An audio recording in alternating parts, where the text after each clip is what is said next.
무덤에서 들려온 종소리, 파묘한 날 모두가 입을 닫았다. 오늘 밤 여러분께 들려드릴 이야기는 조선 팔도에서도 깊은 산골에 자리한 한적한 마을에서 시작된 기묘한 사건입니다.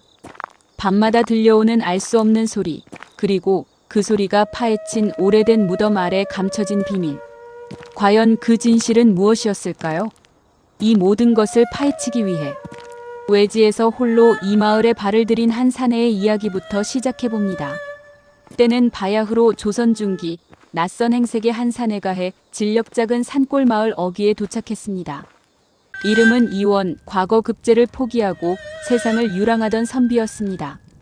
그의 얼굴에는 오랜 방랑의 흔적이 엿보였지만 눈빛만은 형형하게 살아있었습니다. 마을은 고즈넉하고 평화로워 보였습니다. 나지막한 초가집들이 옹기종기 모여 있었고 굴뚝에서는 저녁밥 짓는 연기가 피어오르고 있었죠. 이원은 그저 잠시 쉬어갈 요량으로 주막을 찾아 발걸음을 재촉했습니다. 주막 안은 마을 사람들 몇이 모여 앉아 시끌벅적했습니다. 이원은 한 구석에 자리를 잡고 앉아 막걸리 한 사발을 청했습니다. 술이 몇 순배 돌자 사람들의 이야기는 자연스레 마을의 소문으로 흘러갔습니다. 그 중에서도 이원의 귀를 잡아끈 것은 바로 종소리에 대한 이야기였습니다.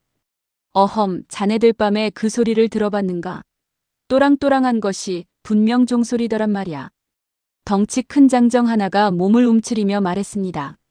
종소리라니? 이 깊은 산 중에 절간도 없는 뒤 웬 종소리란 말이여?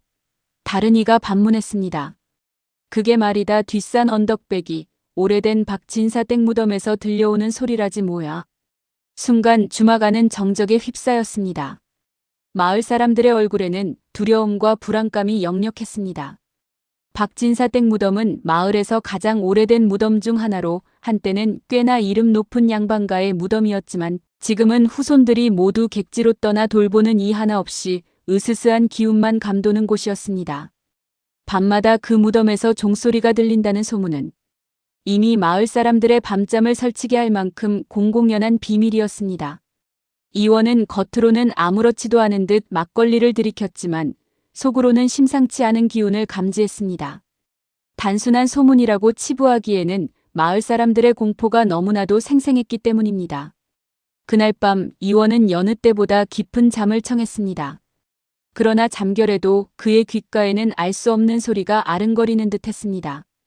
밤은 깊어지고 마을은 적막감에 휩싸였습니다. 이원은 잠결에 몽롱한 상태로 몸을 뒤척였습니다. 그때였습니다. 아주 희미하게 그러나 분명하게 딸랑딸랑 하는 소리가 그의 귓가에 스며들었습니다. 처음에는 꿈인가 싶어 대수롭지 않게 넘기려 했습니다. 그러나 그 소리는 점차 또렷해졌고 마치 귓속말을 하듯 가까이 다가오는 듯 했습니다. 이원은 섬뜩함에 눈을 번쩍 떴습니다. 어둠 속에서 아무것도 보이지 않았지만 소리는 분명 그의 방 안 아니 어쩌면 그의 귓가에서 울리고 있는 것만 같았습니다. 그 소리는 단순한 종소리가 아니었습니다. 묘하게 끌어당기는 듯한 알 수 없는 슬픔과 절망이 담긴 소리였습니다. 마치 누군가가 끊임없이 이원의 이름을 부르며 어둠 속으로 끌어들이려는 듯 했습니다. 이원은 온몸에 식은땀이 흘렀지만 움직일 수 없었습니다. 온몸의 신경이 그 소리에 집중되었고 마치 최면에 걸린 사람처럼 멍하니 누워있을 뿐이었습니다. 이름을 부르면 대답하지 말라는 어릴 적 들었던 늙은 할머니의 말이 문득 스쳐 지나갔습니다. 간신히 대답하려는 입술을 깨물어 막았습니다. 밤새 이원은 시달렸습니다. 새벽녘이 되어서야 소리는 잦아들었고 이원은 탈진한 듯 깊은 잠에 빠져들었습니다. 다음 날 아침 이원은 핏기 없는 얼굴로 주막을 나섰습니다. 마을 사람들의 얼굴 또한 어제와 다름없이 피로에 찌들어 있었습니다. 주막 주인에게 슬쩍 물어보니 밤마다 들리는 종소리 때문에 잠을 제대로 이루는 사람이 드물다고 했습니다. 그리고 더 이상한 것은 종소리를 들은 사람들은 하나같이 기이한 꿈에 시달린다는 것이었습니다. 글쎄, 며칠 전부터 마을 사람 몇몇이 이상한 꿈을 꾼다지 뭐요. 꿈에 말이지 어린아이가 자꾸 나타나서 자기랑 같이 놀자고 한다더이다. 꼭 우리 집 마당에서 말이지. 주막 주인은 목소리를 낮춰 말했습니다. 처음엔 다들 대수롭지 않게 여겼는데 꿈에 나타난 아이의 옷차림이나 생김새가 전부 같다는 소문이 퍼지면서 다들 섬뜩해하고 있지요. 이원은 순간 등골이 오싹했습니다. 어젯밤 자신을 끊임없이 어둠 속으로 끌어들이려 했던 그 소리와 이 아이의 꿈이 과연 무관한 일일까? 단순한 소문으로만 치부하기엔 마을의 분위기가 너무나도 기이했습니다. 이원은 결심했습니다. 이 마을에 머무는 동안 이 수상한 종소리와 꿈의 진실을 파헤쳐 보기로 말입니다.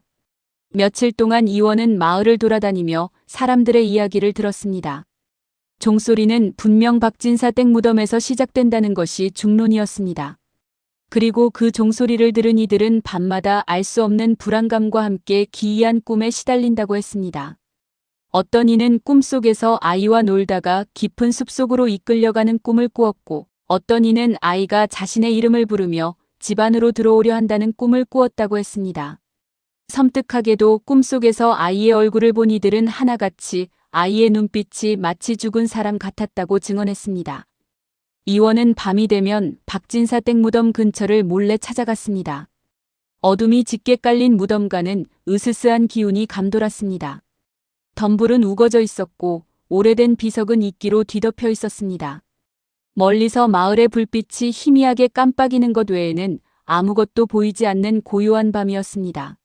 하지만 밤이 깊어질수록 그곳에서는 분명히 딸랑딸랑하는 은은한 종소리가 들려왔습니다.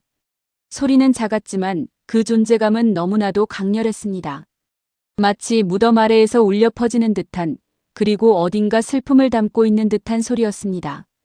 이원은 무덤을 맴돌며 소리의 근원을 찾으려 했지만 짙은 어둠 속에서는 아무것도 발견할 수 없었습니다. 그런데 그때 무덤 입구에서 멀지 않은 곳에 작은 오두막 한 채가 있다는 것을 발견했습니다. 허름하고 낡은 오두막이었지만 그 안에는 희미한 불빛이 새어나오고 있었습니다. 이원은 조심스럽게 다가가 문틈으로 안을 엿보았습니다. 그곳에는 쭈그려 앉아 바느질을 하고 있는 늙은 노파가 있었습니다. 얼굴에는 깊은 주름이 패어 있었고 눈빛은 이미 삶의 고단함으로 가득 차 있었습니다. 이원은 노파에게 다가가 정중하게 인사를 건넸습니다. 어르신, 늦은 밤 실례가 많습니다. 저는 지나가는 나그네인데 잠시 쉬어갈 곳을 찾던 중 불빛을 보고 찾아왔습니다. 노파는 놀란 듯 고개를 들었지만 이원을 보고는 이내 무표정한 얼굴로 돌아왔습니다. 이곳은 사람이 살만한 곳이 아니오. 어서 다른 곳으로 가시오. 이원은 노파의 경계심을 눈치챘지만 물러서지 않았습니다. 어르신, 제가 이 마을에 온 이후로 밤마다 들리는 종소리 때문에 잠을 이루지 못하고 있습니다. 혹시 그 소리의 연유를 아시는지요? 노파의 얼굴은 순간 경직되었습니다. 그녀의 눈동자에 짙은 두려움이 스쳐 지나갔습니다. 그 소리는 듣지 않는 것이 좋소. 그리고 그 무덤 근처에는 절대 가지 마시오. 그곳은 저주받은 곳이오. 노파의 목소리는 떨렸습니다. 그곳에 묻힌 이는 편히 잠들지 못하고 있소. 자꾸만 사람들을 홀려 저 아래로 끌어내리려 할 것이오. 특히 밤에는 이름을 부르는 소리가 들려도 절대 대답하지 마시오. 한번 대답하면 그 영혼에 씌어 평생 헤어나오지 못할 것이오. 노파의 경고는 이원의 궁금증을 더욱 증폭시켰습니다. 단순한 미신이라고 치부하기에는 노파의 눈빛에 담긴 공포가 너무나도 진실했습니다. 이원은 노파에게 더 많은 것을 물어보려 했지만 노파는 더 이상 아무 말도 하지 않았습니다. 그저 차가운 시선으로 이원을 노려볼 뿐이었습니다. 이원은 결국 더 이상 캐묻지 못하고 오두막을 떠났습니다. 노파의 경고는 마을 사람들의 증언과 어렴풋이 맞아떨어졌습니다. 밤마다 종소리를 들은 이들이 꾸는 기이한 꿈, 그리고 이름을 부르면 안 된다는 노파의 말. 이 모든 것이 마치 하나의 거대한 그림을 그리고 있는 듯 했습니다. 이원은 이 모든 것이 결국 박진사 댁 무덤과 관련이 있음을 직감했습니다. 며칠이 지나도록 마을의 종소리 소문은 더욱 거세졌습니다. 더 이상 단순한 괴담으로 치부할 수 없는 지경에 이르렀습니다. 마을 사람들은 공포에 질려 밤에는 집 밖으로 나오지 않았고 낮에도 서로의 얼굴을 마주보면 웅성거리기 바빴습니다. 결국 이 소문은 고을 관아에까지 흘러들어가게 되었습니다. 고을 사또는 부임한 지 얼마 되지 않아 어수선한 상황에 당황했지만 민심이 흉흉해지는 것을 두고 볼 수만은 없었습니다. 사또는 즉시 포졸들을 이끌고 이 마을로 향했습니다. 사또가 마을에 도착하자 마을 사람들은 너도 나도 달려들어 종소리와 기이한 꿈에 대해 호소했습니다. 사또는 이원의 이야기를 듣고 난 후 사태의 심각성을 인지했습니다. 특히 무덤에서 종소리가 들린다는 이야기에 사또는 미간을 찌푸렸습니다. 봉분을 파헤쳐 볼 수도 없는 노릇이고 그렇다고 아무것도 하지 않을 수도 없는 상황이었습니다. 사또는 우선 박진사 댁 후손들을 찾아 나섰습니다. 수소문 끝에 한양에 살고 있는 박진사 댁의 반계 후손을 찾아냈습니다. 사또가 박진사 댁 후손에게 마을의 상황을 설명하고 무덤에 대해 묻자 그들은 하나같이 말을 피했습니다. 마치 무덤 이야기가 금기라도 되는 양 질문을 돌리거나 황급히 자리를 피하기 일쑤였습니다. 그들의 태도는 이원의 의구심을 더욱 깊게 만들었습니다. 대체 저 무덤에 무엇이 있기에 저리도 쉬쉬하는 것일까? 사또는 박진사 댁 후손들의 석연치 않은 태도에 무언가 숨겨진 비밀이 있다고 확신했습니다. 무덤과 종소리 그리고 사람들의 꿈. 이 모든 것을 연결지어 생각해보니 필시 무덤 아래에 어떤 비밀이 잠들어 있을 것이라는 결론에 도달했습니다. 결국 사또는 고심 끝에 파묘를 결정했습니다. 선산의 봉분을 훼손하는 것은 예로부터 큰 불경으로 여겨지는 일이었으나 민심의 불안을 잠재우고 진실을 밝히기 위해서는 어쩔 수 없는 선택이었습니다. 파묘가 결정되자 마을에는 또다시 웅성거림이 시작되었습니다. 일각에서는 조상들의 안식을 방해하는 불경한 짓이라며 반대하는 목소리도 나왔지만 밤마다 시달리는 종소리와 악몽에 지친 이들은 사또의 결정을 따르기로 했습니다. 이원은 파묘가 이 모든 미스터리의 실마리를 풀어줄 것이라 기대하며 그날을 기다렸습니다. 파묘 당일 이른 아침부터 마을 사람들은 박진사 댁 무덤으로 향했습니다. 평소 같으면 시끌벅적했을 마을은 이날따라 침묵에 잠겨 있었습니다. 사람들의 얼굴에는 기대감보다는 엄숙함과 두려움이 뒤섞여 있었습니다. 혹여 무덤을 파헤치다 어떤 불길한 일이 벌어질까 하는 불안감이 역력했습니다. 사또의 지시 아래 포졸들이 삽과 곡괭이를 들고 봉분을 파기 시작했습니다. 흙이 퍼올라올 때마다 묵직한 정적이 흘렀습니다. 마을 사람들은 숨죽여 파묘 과정을 지켜보았습니다. 한참을 파내려가자 마침내 널빤지가 드러났습니다. 포졸들이 조심스럽게 널빤지를 들어올리자 관이 모습을 드러냈습니다. 낡고 오래된 관은 오랜 세월의 흔적을 고스란히 담고 있었습니다. 모두의 시선이 관에 집중되었습니다. 과연 이 안에는 무엇이 잠들어 있을까? 종소리의 근원이 과연 이곳에 있을까? 침묵 속에서 포졸들이 관뚜껑을 조심스럽게 열었습니다. 그리고 그 순간 모두의 눈에 믿을 수 없는 광경이 펼쳐졌습니다. 관 안에는 백골이 된 유골과 함께 작은 은방울 하나가 놓여 있었습니다. 이 은방울은 매우 정교하게 세공되어 있었고 작지만 영롱한 빛을 발하고 있었습니다.